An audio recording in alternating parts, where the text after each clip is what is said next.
informação. Eu posso ser uma princesa, uma super-heroína, uma pirata, até uma astronauta. Todos nós podemos alcançar os nossos sonhos. Para eu alcançar o meu, posso contar com você? Participe da campanha Um Andador para a Lívia, fazendo a sua doação. Vamos ajudar a Lívia a realizar todos os seus sonhos. Tchau, pessoal! As notícias sobre a criminalidade são assustadoras e a preocupação com segurança está crescendo a cada dia.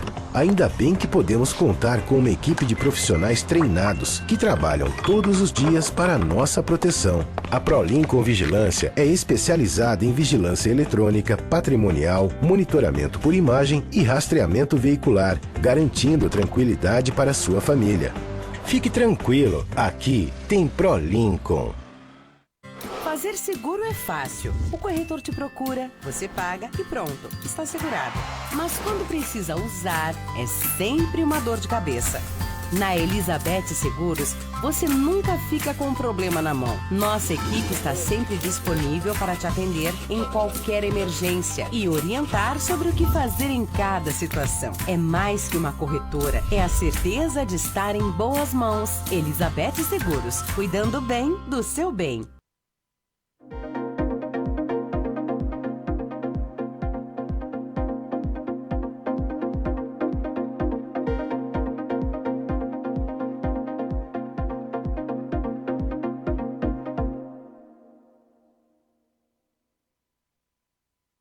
Boa noite. É com muita satisfação que estamos estreando o Conexão Saúde. Eu me chamo Jean Abreu Machado, sou médico anestesiologista de formação e hoje nós vamos entrevistar um convidado e amigo nessa noite tão especial, Dr. Marcos de Souza Medeiros, que é mastologista, e a gente vai falar um assunto muito pertinente, que está iniciando agora o mês, que é o Outubro Rosa. Dr. Marcos, boa noite. Boa noite. Jean. Muito obrigado pela sua presença. É uma honra tê-lo aqui com a gente no Conexão Saúde. Eu que agradeço o convite e nada mais propício agora, início de outubro, a gente começar a discutir, já que entramos no Outubro Rosa, sobre o câncer de mama, né? Dr. Marcos, assim, um breve histórico assim da sua formação acadêmica. Uhum. Eu sou médico mastologista, né?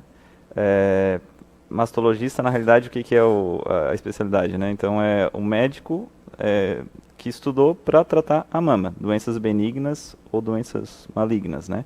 Para a gente, o médico, né, se especializar em mastologia, ou ele faz a especialidade de ginecologia e obstetrícia ou cirurgia geral. Então, fiz a minha formação, eu me formei em medicina aqui em Tubarão, depois fui para São Paulo, daí fiz a especialidade de ginecologia e obstetrícia, e posteriormente mastologia. Estou aqui em Tubarão desde 2016, atuando basicamente como mastologista, sou professor da Unisul como tu, né? Uhum.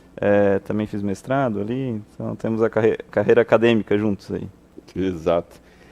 Dr. Marcos, assim, a importância da informação e o Conexão Saúde, né, que vai estar aqui todo mês com vocês, trazendo assuntos da área, a importância da informação. E eu vejo, né, a gente tem cada mês uma campanha diferente. O que é então e qual a importância do Outubro Rosa para o nosso público?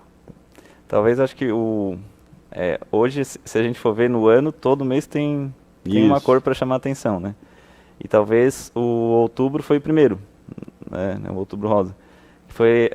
Tudo iniciou, assim, da história sempre é bom ser contada para saber o Outubro Rosa, né, onde iniciou nos Estados Unidos em 1990, na realidade com uma fundação chamada Susan pela Cura, que essa Susan foi uma paciente que teve câncer de mama e acabou falecendo pela doença, e os familiares criaram essa fundação, e em 1990 eles proporam uma corrida pela cura para arrecadar fundos para essa fundação.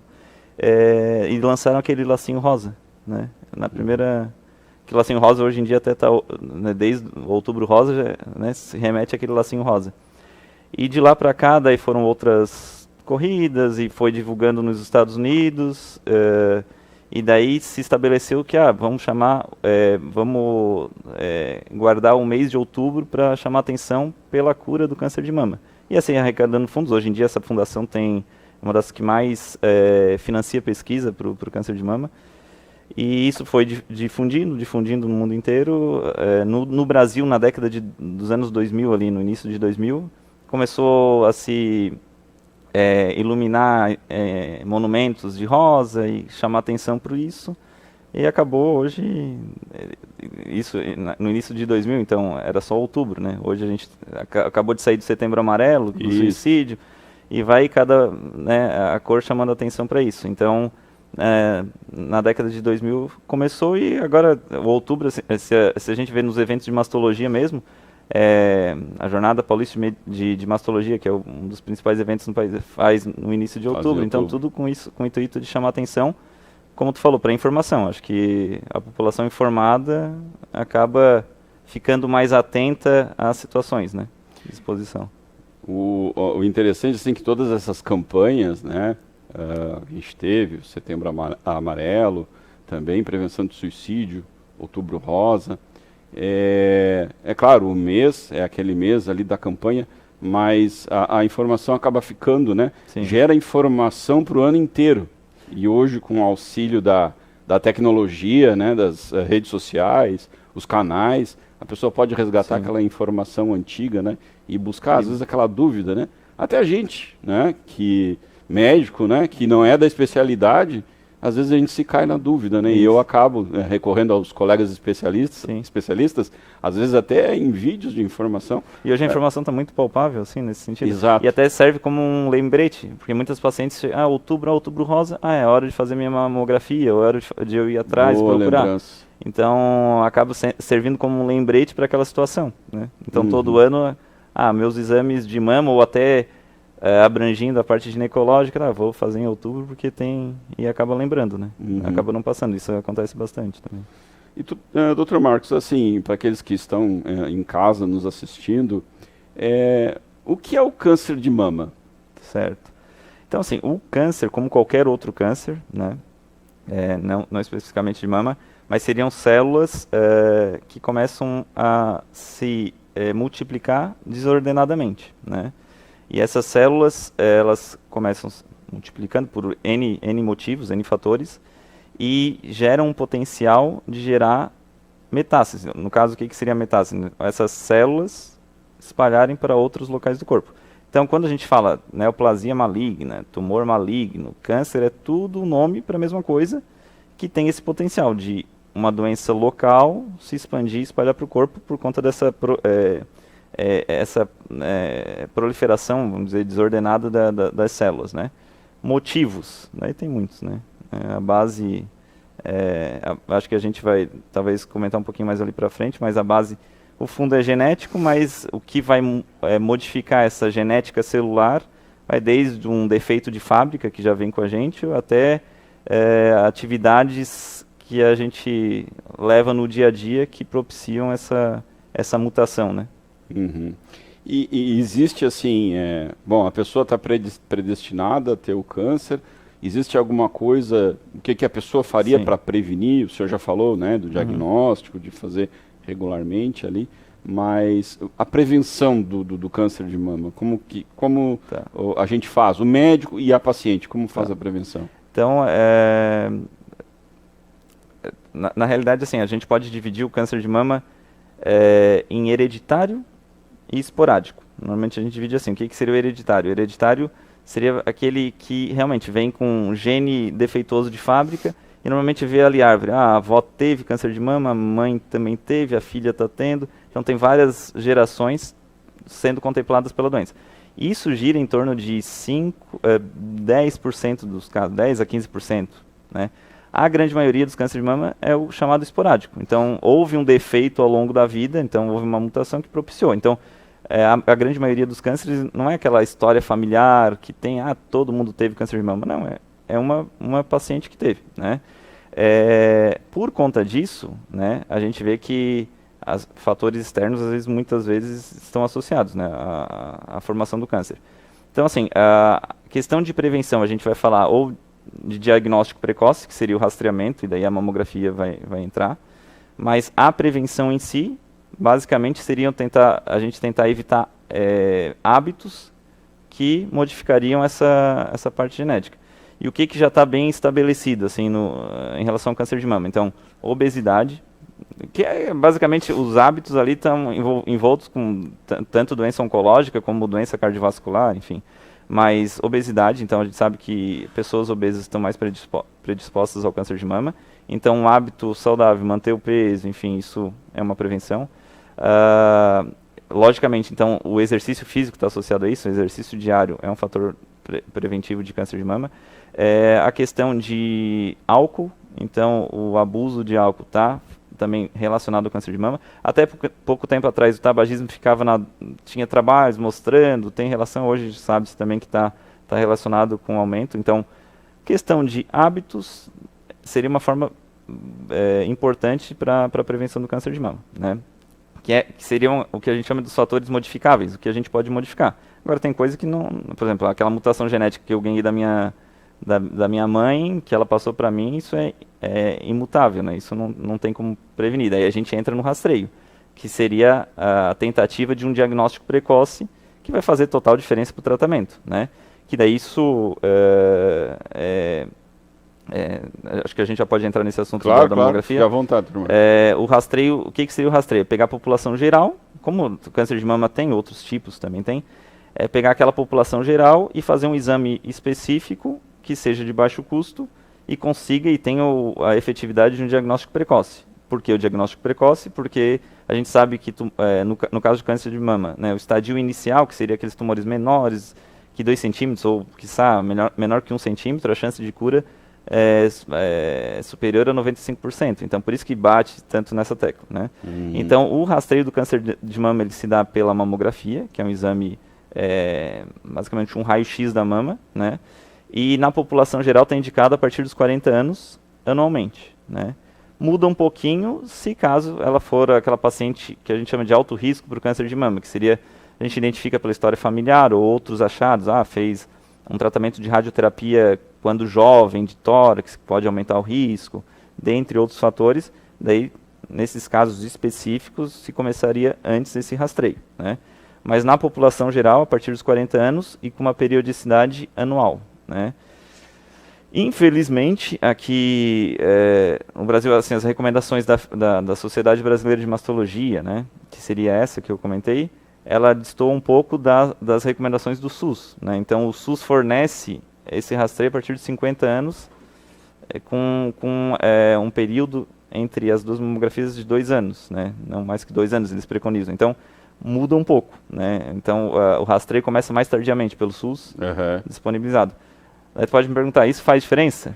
Né? Faz. Porque, na realidade, assim, o que acontece?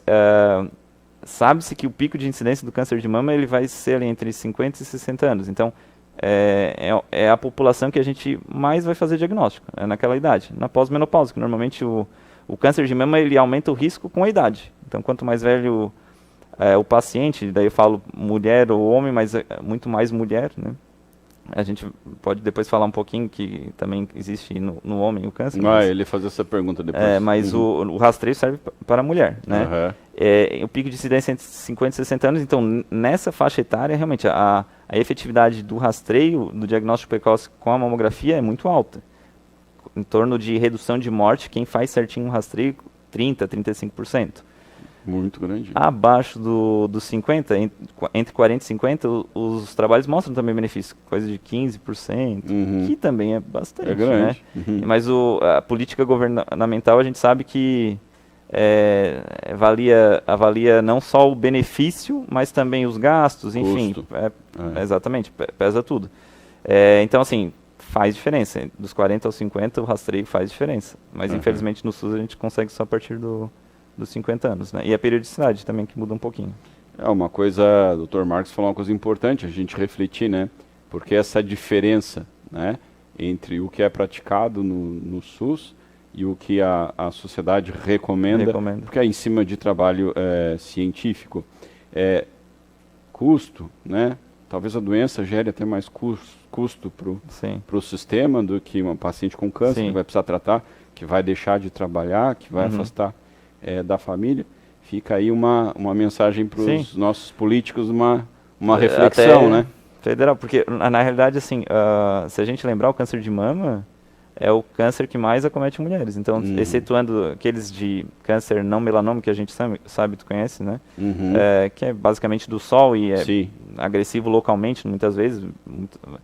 Fora, excetuando esses, o câncer de mama é o que mais afeta a mulher, né? Disparado em relação ao segundo. Então, a expectativa assim, de novos casos no Brasil para esse ano é 66 mil novos casos para câncer de mama. Né? No mundo, a gente tem dados de 2016, 2017, 1,7 milhões, quase 2 milhões, a expectativa agora seria 2 milhões de casos novos no ano. Né? E acaba sendo o câncer que mais mata na verdade, porque afeta mais gente. Não é o mais letal, mas por tanto o diagnóstico ele acaba sendo o que mais mata, né?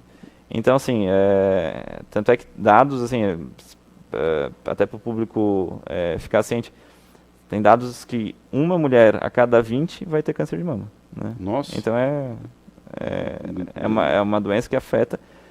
Já o estigma, né, estou com câncer, minha vida já está traçada, já foi, né? De tratamento a gente pode falar um pouquinho mais para frente, mas é uma doença muito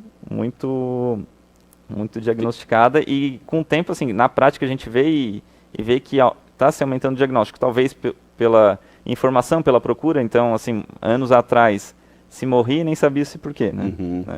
E hoje não, hoje normalmente a gente já tem o diagnóstico, faleceu, mas a gente já tem a doença. Mas também, como a gente já sabe que obesidade, álcool, está tudo envolvido, a gente sabe que com o passar dos anos a geração está se tornando mais sedentária, obesa, então tudo está relacionado com o aumento dessa incidência do câncer, né, de mama, no caso. Embora o senhor explicou ali que tem um fator genético, não significa, a paciente tem a mãe que teve câncer de mama ou a irmã, não significa que ela vai ter câncer de mama. Também existem os fatores externos, modificáveis, que a gente vive falando também aqui no Extra Meio-Dia, quando a gente fala as quartas-feiras de saúde, e a gente fala as doenças, né? Se a gente volta lá atrás na prevenção, quase tudo, né? Alimentação, exercício, qualidade de vida. E sempre né? Acaba passando por isso aí. O senhor chegou a comentar ali sobre a mamografia e uma dúvida, assim, que é recorrente, né? Entre as mulheres. Falou da periodicidade também, né? De um ano. Mas aquele exame que a mulher faz em casa, ele tem valor? Um autoexame, ele tem valor para conseguir detectar? Tanto, há anos atrás, né, acho que eu fazia medicina até antes, tinha até propagandas, né, de autoexame e combate ao câncer. Então, o que se sabe, né, na verdade, o que muda prognóstico é o diagnóstico precoce. Então, é a gente quer pegar e fazer o diagnóstico do câncer que ele é assintomático. Então, assim, que ele não gerou alteração palpável, que ele não deu nenhum sintoma de retração, que ele não deu uma descarga papilar, ou saiu líquidozinho de sangue, ou apareceu uma íngua lá embaixo do braço. Eu gostaria de não fazer o diagnóstico dessa maneira. Eu gostaria de, tem uma alteraçãozinha aqui e vou atrás do diagnóstico. Então, o que realmente muda a sobrevida é a gente fazer o diagnóstico precoce. Quando a gente parte para o autoexame, a gente está buscando alterações palpáveis. Então, logicamente, já não é o estágio inicial. Então, teoricamente, o autoexame ele não modificaria prognóstico, coisa que o diagnóstico precoce modifica. Né? Lógico que e se incentiva o autoexame no sentido de, para a mulher se autoconhecer, saber, isso aqui está aqui. No mês seguinte, isso aqui não estava aqui, e vai procurar. Porque, assim, infelizmente, a gente bater tecla no sentido do rastreamento, mamografia, mas o Brasil não é um país que faz rastreamento, né? Então, assim, a gente indica, mas não é. Tanto os pacientes de privado que a gente indica, mas às vezes passa 2 anos sem vir, daqui a pouco vem. Ao contrário de países, por exemplo, Canadá, tem países da Europa que tem a busca ativa do governo e vai atrás, é hora de fazer mamografia, tem que fazer. Então, é um país que não faz. Então, acaba que muitos dos diagnósticos que a gente realiza é porque a paciente sentiu, né? Então, assim, o autoexame é importante, não deveria ser tanto, mas porque o que muda o prognóstico é a gente tentar diagnosticar um pouquinho antes, né? Então, resumindo assim, o mais importante é seguir a regra, fazer né, o exame, no caso a mamografia, a busca ativa, de preferência depois dos 40, uma vez dos 40, quando indicado, que vai pegar bem antes do autoexame. Porque vai ser, a gente está buscando alteração que não gerou aquele nódulo que sentiu. A gente quer diagnosticar aquele... Porque assim, alterações palpáveis. Nódulo, normalmente, para ele ser bem palpável em mama, uns 2 centímetros. Menor que 2, daí depende muito da localização. Então, aquele nódulozinho menor que 1 centímetro não vai ser palpável. E a mamografia pegaria mais ou menos com que tamanho? Abaixo disso, centímetros, poucos centímetros. Poucos centímetros. A gente consegue na mamografia pegar microcalcificação, que seria um achado... o que seria? Depósito de cálcio que a gente consegue ver na imagem, né? Determinados tipos de câncer, eles geram microcalcificações que chamam a nossa atenção, e microcalcificações de milímetros, centímetros, a gente consegue identificar pela mamografia facilmente. Então, amplificando, daí tem outros métodos, mas lesões muito pequenas a gente já consegue definir, né? Tem pessoas que falam, né, em destino, e eu costumo dizer que a gente assume, né, o timão, o rumo do nosso destino. Então a gente pode modificar algumas coisas. Sim. Essas atitudes, né? Você mesmo falou, né, me deixou surpreso agora, que até na rede privada, pacientes que teoricamente têm condições de fazer o exame acabam perdendo tempo. Daí um dado interessante para ver, assim, a questão da pandemia, né? Daí tem dados da Sociedade Brasileira de Mastologia que, comparando assim o rastreamento realizado pelo SUS, daí pelo SUS não entrou na rede privada, mas a gente na prática vê que rede privada aconteceu a mesma coisa. De pacientes que a gente está acompanhando alguma lesãozinha benigna, mas tem que acompanhar, assim, e o ano de 2020 parece que não existiu no mapa. E para mamografia no SUS, tem o dado ali de 2019, de janeiro a julho, foram realizadas cerca de 2,1 milhões de mamografias. Nesse mesmo período de 2020, foi realizado 1 milhão, 1,1 milhão. Então, assim, metade, 45%, 50% das mamografias que foram realizadas no ano anterior foi o que se alcançou. E isso a gente acaba pegando no fim, porque daí postergou o diagnóstico, a paciente chegou com lesão palpável, peguei já em consultório paciente que sentia alguma coisinha, mas por conta do medo da pandemia foi postergando, achando que ia passar, e só foi crescendo. Sim. Então tem todo... Fora a falta do rastreio que realmente não... Também a pandemia veio atrapalhar tudo isso. A gente nota a diminuição de diagnóstico, principalmente na área oncológica, né? Nesse ano aí, um apagão, a gente chamou da saúde, né? Um apagão da saúde, infelizmente. Algumas pessoas sabiam da entrevista, já aproveitaram para fazer algumas perguntas, né? Aí teve uma cidadã que ela tem prótese de mama. Certo. E ela vai entrar na idade de começar a fazer mamografia. A mamografia é igual para quem tem prótese de mama? Igual. Então o rastreio ele não muda para quem tem prótese de mama. Então, na verdade, começa na idade preconizada e na realidade é feita igual. Tem um adicional de mais 2 incidências que a gente faz, mas é feita e não tem risco, né? Então, assim, o fato de botar prótese... Tem medo, assim, vai estourar a prótese, vai dar algum problema. Não vai romper prótese e a prótese em si também não está relacionada a risco de câncer de mama. Né, em si. Muito bem. Não está relacionado ao aumento do risco.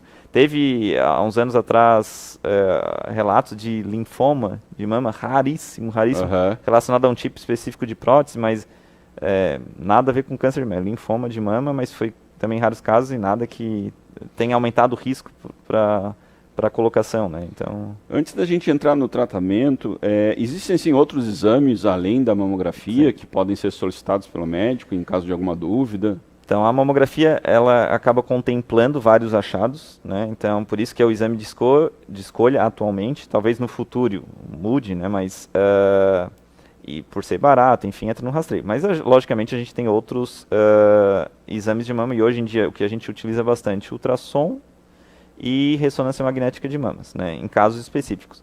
Então, para lesões palpáveis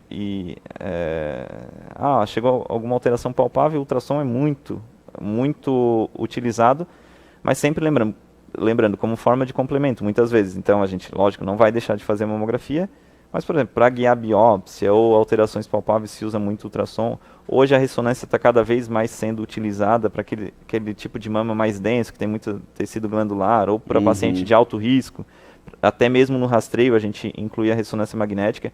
Então, são exames, tomossíntese também, que é um outro exame que se usa um pouco associado também, seria uma forma de raio-x mais detalhado na mama, mas são formas de complemento, né? Então, o exame base vai ser a mamografia, mas muitas vezes a gente utiliza esses, são de suma importância para verificar o diagnóstico e também ver outras lesões satélites, ou enfim, na outra mama, que às vezes a gente pode deixar passar, né? Uhum, não, perfeito. Existe, né, assim, sempre um medo, né, em relação ao tratamento, né? A mulher foi lá, fez o diagnóstico, tem câncer de mama. A primeira pergunta é se todo câncer de mama ele é cirúrgico. E depois a segunda pergunta, Dr. Marcos, como é a cirurgia do câncer de mama? Tá. Porque o câncer de mama, ele acaba sendo...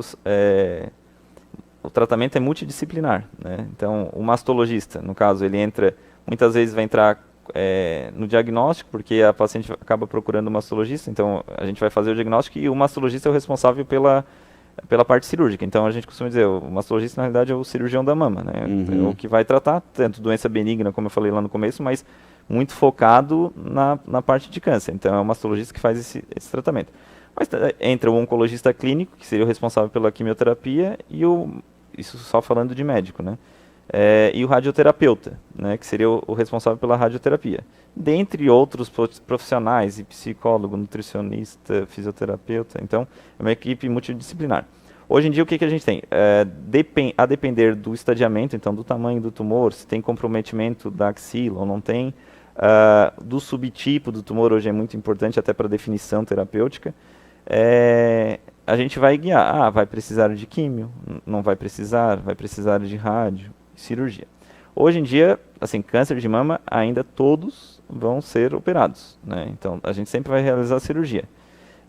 Hoje, determinados tipos a gente até começaria com quimioterapia, às vezes some o tumor, ainda tem que tirar aquele pedacinho para saber se as células realmente não estão lá. Então, cirurgia sempre vai entrar. Quimioterapia, radioterapia, daí que a gente fala que depende, hoje em dia, cada vez mais está se individualizando.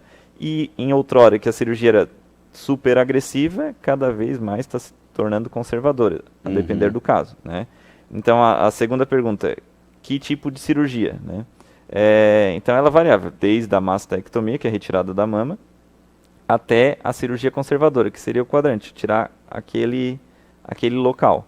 Os trabalhos já desde a década de 80 mostraram que a cirurgia conservadora, quando bem indicada, e daí quando se faz isso, sempre se associa à radioterapia, associada à mastectomia, o benefício oncológico é o mesmo. Então, assim, realizar uma cirurgia conservadora ou uma radical, ela vai ter o mesmo benefício oncológico quando bem indicada.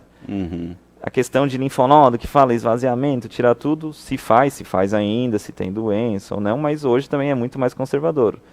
Quando não tem doença, muitas vezes a gente só tira um linfonodo para análise, e determinados casos, hoje em dia está sendo muito discutida essa parte de abordagem axilar, cada vez menos agressivo também, em determinados casos às vezes até pode se abolir. Então, cirurgias desde a mastectomia até cirurgia conservadora, isso para o tratamento da doença. Daí tem a questão da cirurgia profilática, né, que seria aquela questão do... ele perguntar, as atrizes, né? Da Angelina Jolie, que deu aquele... Quando que está indicado isso? Quando tem mutação genética comprovada relacionada ao aumento de risco. Então, assim, não é... existe uma indicação precisa. No caso da Angelina Jolie foi isso. A mãe dela tinha falecido, tinha o teste genético, que é outra abordagem que a gente pode fazer para o paciente, ver se tem genes que estão relacionados com câncer de mama. A gente sabe que tem alguns genes que quem tem mutação daquilo lá vai aumentar muito o risco do câncer de mama. Nesses casos, se a paciente, a gente sabe que é mutada, daí tem o benefício da cirurgia profilática, que daí sim é mastectomia, tentar tirar toda a glândula, reconstrói. Hoje em dia a gente, desde as cirurgias conservadoras, a gente utiliza técnicas para não ficar com defeito na mama, até com retalho glandular mesmo da própria mama, ou mastectomia com reconstrução com prótese, enfim. Sempre que possível a gente faz imediatamente, se faz determinados casos posteriormente, mas é uma cirurgia que, inclusive, o SUS ele fornece, né, essa parte de reconstrução. E é uma coisa que o medo, né, da mulher, de como vai ficar o corpo, né, a vaidade da mulher, o símbolo, né, feminino, né, da mama. Então esse receio e às vezes o medo de procurar o diagnóstico, o medo que vai ter que fazer essa cirurgia. Já pensando nas consequências, né? É o que eu costumo falar para os pacientes, ó, a gente tem isso. Correr vai adiantar? Não vai. Sim, né? A gente tem que tratar e o negócio vai andar, mas não... Tratar com lucidez, né? O importante é a vida, mas saber que a medicina evoluiu muito, que existe a reconstrução, que seria a plástica, o auxílio, né? Na melhora da parte estética, que também é muito importante para... Hoje a gente chama até de oncoplástica. Tem, os mastologistas, a gente tem a formação de oncoplastia, que é, na verdade, visar o tratamento da doença, mas sem prejuízo estético, né? Buscando sempre a simetria, na realidade. Como o meu chefe lá em São Paulo falava, não existe mama bonita, existe mama simétrica, né? Não adianta ter mama bonita dos dois lados, mas, na verdade, a gente sempre tenta buscar a simetria, né? E assim, o homem não precisa se preocupar com câncer de mama? Apesar de eles não entrarem no rastreio, mas homem também tem câncer de mama, né? Então... O homem, a gente tem a próstata, mas também tem a glândula mamária lá, escondidinha, mas tem. E só que a porcentagem é bem diferente. Então, assim, a cada 100 mulheres com diagnóstico de câncer, vai ter um homem com diagnóstico de câncer, né? Essa é a estatística. Então, pensando em diagnóstico, em mortes por câncer de mama, é um percentual bem pequeno em relação às mulheres, né? Por isso que não entra em rastreio, nada, mas o homem tem que ficar atento. Então, notou aumento de mama, notou saída de líquido, ou principalmente palpou um nódulo ou retração de pele, basicamente os sintomas vão ser parecidos. Ó. Então, câncer de mama existe em homem? Existe. É tratável? Se trata. Mas o homem também tem que ficar atento à mama, não só a próstata. Teve, né, já falei, teve gente que vai aproveitar a oportunidade da entrevista e pergunta para ele lá. Então, anotei umas perguntinhas aqui. Teve uma gaúcha que falou assim, uma vez me falaram, né, que a gente aqui do Sul, aqui em Santa Catarina não é diferente, né? Sim. O hábito de comer muita carne, né, o churrasco. Isso aí leva ao aumento aumenta a chance da mulher ter câncer de mama? Quanto especificamente da carne, não. A proteína. Talvez no futuro se relacione. Mas a proteína em si, no caso, não. Mas às vezes um churrasco com bastante gordura, que vai aumentar o seu peso, enfim, relacionado à obesidade ali, como obesidade está relacionada. Então, assim, o fato de questões alimentares em si para câncer de mama, ainda nada foi evidenciado. Mas mais a obesidade. Né? E uma curiosidade agora me surgiu, existe diferença para fazer o diagnóstico no homem do câncer de mama? Não. O diagnóstico, mamografia se faz em homem. Faz. Tá, a gente consegue fazer. E o diagnóstico sempre vai dar pela histologia. Então, na verdade, tirar um pedacinho ali do tumor que a gente chama de neonato patológico. Então, tanto no homem quanto na mulher, tem alteração mamográfica, tem alteração no ultrassom, tem alteração na ressonância, a gente vai atrás da biópsia, que é tirar o pedacinho e verificar se está presente o câncer ou não, para daí planejar o tratamento. Então aquela coisa assim, não, tá aqui, isso aqui é muito suspeito, lógico que é câncer, já chegar tratando, não. Primeiro se faz a biópsia até para planejar o melhor tratamento e saber o tipo e aí conseguir fazer o tratamento adequado, né, para cada paciente. Tem uma que está nos ouvindo que ela perguntou assim, tamanho do seio, tem diferença em ter mais chance de ter câncer de mama? Ou então, a quantidade de glândula mamária, eu acho que a quantidade de glândula mamária influencia, no sentido assim, lógico, uma mama mais avantajada, de maior volume, ela vai consequentemente ter mais glândula, né? Então o risco estaria relacionado mais à oferta. Mas o que é claro é mamas densas, que a gente fala, né? Que tem muito tecido glandular e pouco tecido gorduroso. Na pós-menopausa, isso aumenta um pouco de risco. Então, pode ser mama pequena, mama grande, mas a gente bate o olho na mamografia. É só a glândula que tem aqui, uma mama super densa, e isso numa paciente pós-menopausa que a gente esperaria muita gordura naquela mama. Então, quando tem essa mama densa pós-menopausa, sim, aumenta o risco. Outra mandou assim, o Dr. Jean pergunta lá para o Dr. Marcos, eu escolhi não ter filhos. Eu tenho mais chance de ter câncer de mama? Então, daí, dentre os fatores protetores, né, tá lá a amamentação. Então, o que a gente fala, a amamentação, mais que 2 anos, principalmente, tá relacionado com fator protetor para o câncer de mama. Não quer dizer que uma mulher que amamentou 10 anos não possa ter. Mas se ela não tivesse, talvez ela consiga postergar, vamos dizer assim. Então, nada exclui, por exemplo, os fatores protetores em relação à amamentação ou à paridade. Por exemplo, acima de 30 anos, teoricamente, a mulher que teve filho acima dos 30 anos teria um fator de risco. E a mulher que teve filho precocemente abaixo dos 20 anos seria um fator protetor. A gente vai sair incentivando uma gravidez precoce? Não, até porque ela não é isso que vai ser mostrar a efetividade contra o combate do câncer. Mas seria um somatório. Então, o não ter filhos ou não amamentar, teoricamente, seria um fator de risco, né, para o câncer de mama. Interessante, muito interessante. Assim, teria... Até o senhor falou, né? Ainda não está comprovado que o fumo possa levar...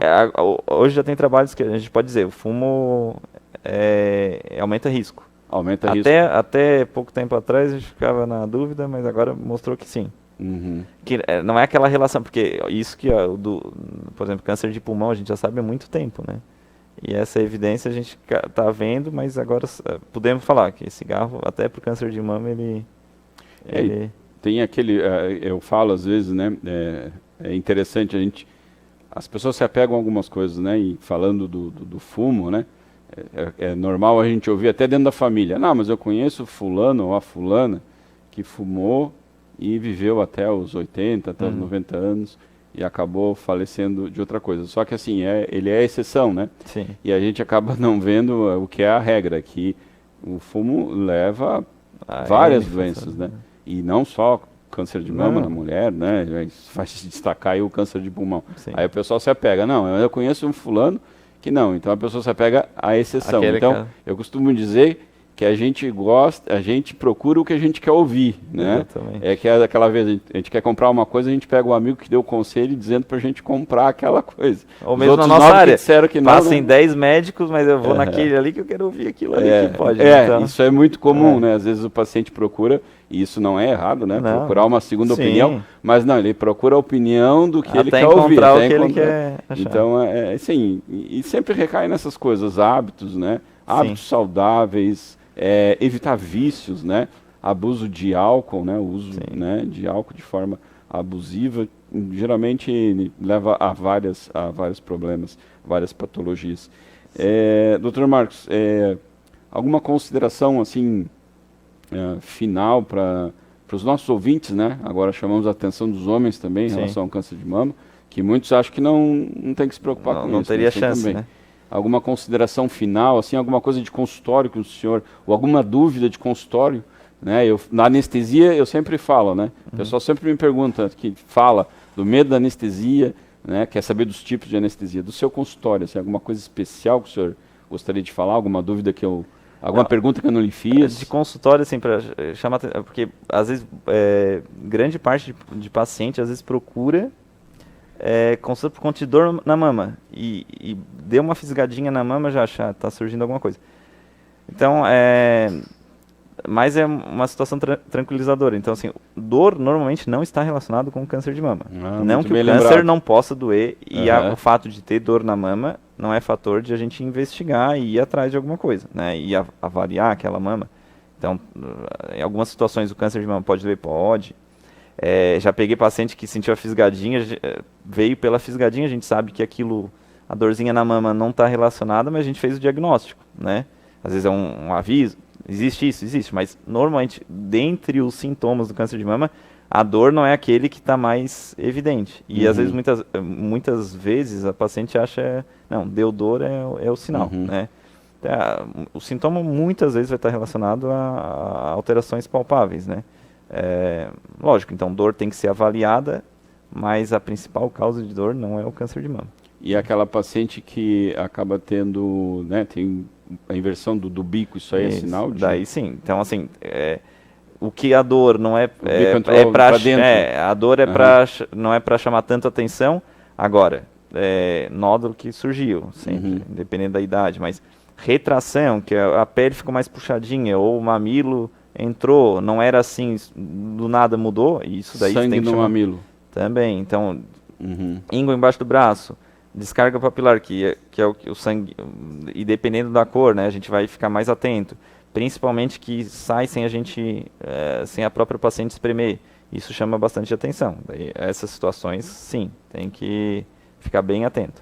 Tudo que aparecer de diferente, lógico, tem que ser buscado. Mas o fato de sentir algo diferente não é uma sentença de morte e já não está... Porque muitas vezes a paciente palpou o nódulo, chega no médico, eu já estou com câncer. Já vem com o diagnóstico que às vezes não é isso, né? Sim, tem pode que ser investigado. benigno, no caso. Muitas vezes, na verdade, o nódulo benigno é muito mais comum que o nódulo maligno, né? Então é muito mais comum ter um nódulo benigno na mama do que um câncer.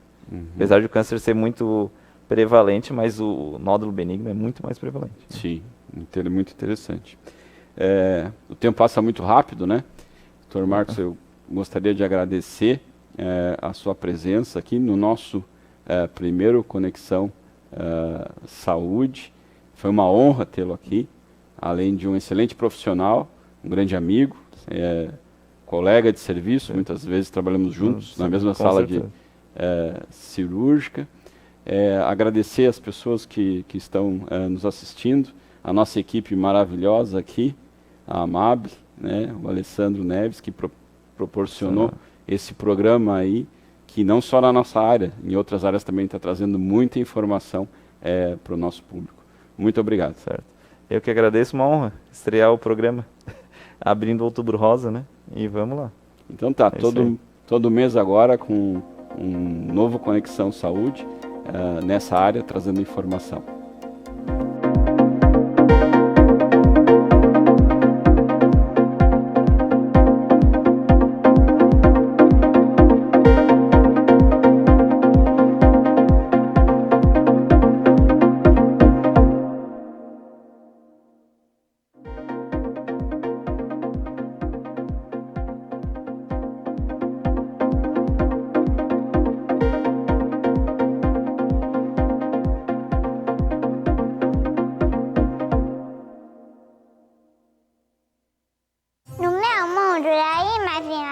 Eu posso ser uma princesa, uma super-heroína, uma pirata, até uma astronauta. Todos nós podemos alcançar os nossos sonhos. Para eu alcançar o meu, posso contar com você? Participe da campanha Um Andador para a Lívia, fazendo a sua doação. Vamos ajudar a Lívia a realizar todos os seus sonhos. Tchau, pessoal! As notícias sobre a criminalidade são assustadoras e a preocupação com segurança está crescendo a cada dia. Ainda bem que podemos contar com uma equipe de profissionais treinados que trabalham todos os dias para a nossa proteção. A ProLincoln Vigilância é especializada em vigilância eletrônica, patrimonial, monitoramento por imagem e rastreamento veicular, garantindo tranquilidade para a sua família. Fique tranquilo, aqui tem ProLincoln. Fazer seguro é fácil. O corretor te procura, você paga e pronto, está segurado. Mas quando precisa usar, é sempre uma dor de cabeça. Na Elizabeth Seguros, você nunca fica com um problema na mão. Nossa equipe está sempre disponível para te atender em qualquer emergência e orientar sobre o que fazer em cada situação. É mais que uma corretora, é a certeza de estar em boas mãos. Elizabeth Seguros, cuidando bem do seu bem.